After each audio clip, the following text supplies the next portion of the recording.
उठाई ना। हेलो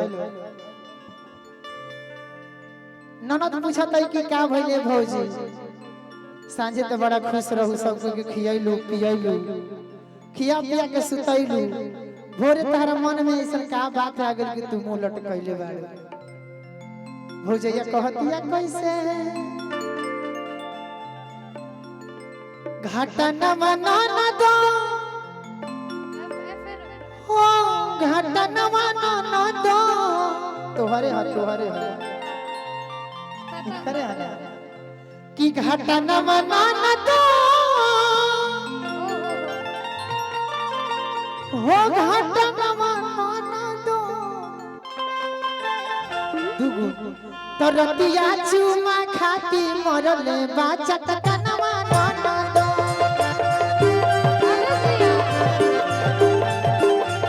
तो पिया चुमा खाती मरले बाचत कनवा न दो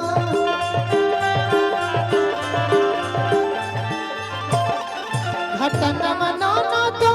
घटल घटना मना न दो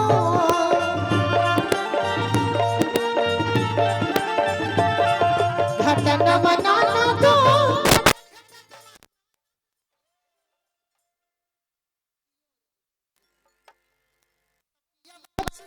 खाती मरल बाचत कनवा न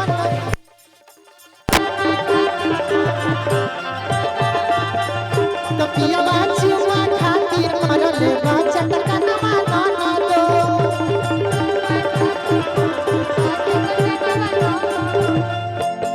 जात रहनी पानी भरे पाकावाई नरवा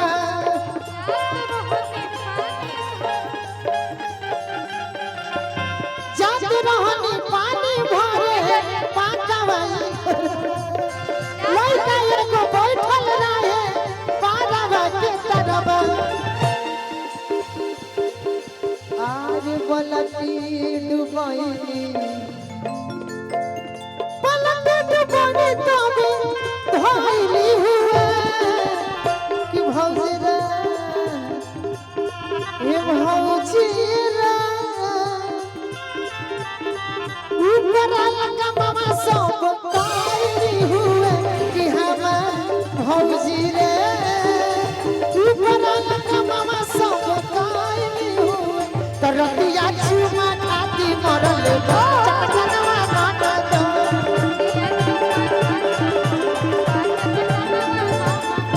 ए ना दो हे सरोज भैया रविवार के रातिया के हो गई बातिया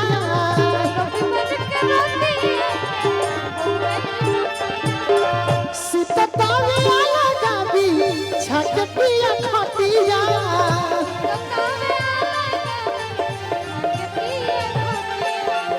रविवार के रातिया के हो गई बातिया सुततावे लगा भी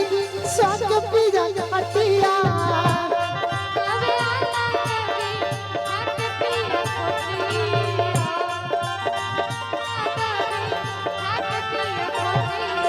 खाना बना ना दो ना खाल खाना बना ना दो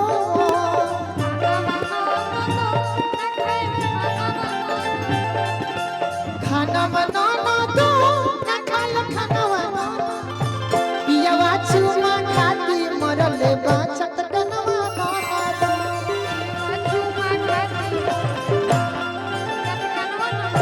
पियावा चुमा खाती मरले बाचत कनवा ना दो पियावा चुमा खाती मरले बाचत कनवा ना दो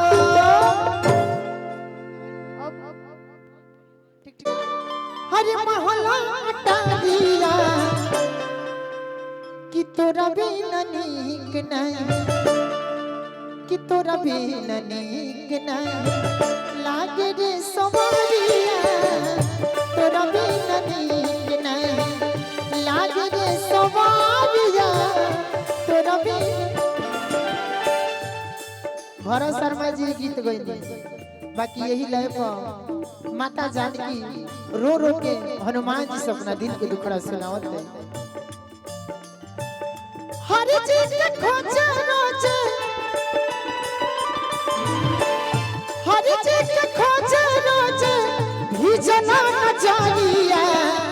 कही हनुमान श्री कही हनुमान श्री राम से खबरिया कही हनुमान श्री राम से खबरिया कही हनुमान श्री राम से खबरिया कही हनुमान जय हो पवन कुमार तोरी शक्ति है अपार पवन कुमार तोरी शक्ति है अपार हे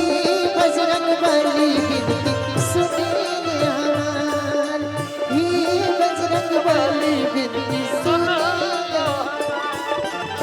कही हनुमान श्री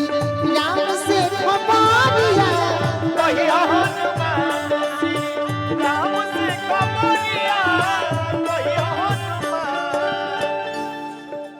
सीता माई रो रो के कहत है कि हनुमान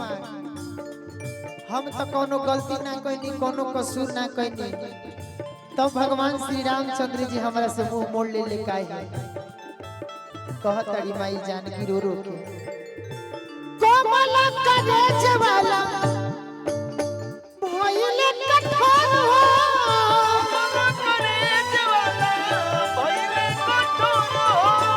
भूल गइले हमारा के डाली देल भोर हो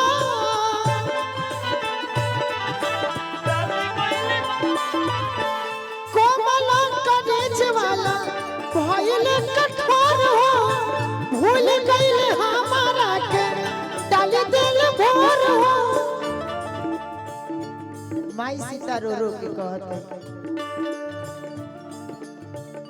उनके फिक्रिया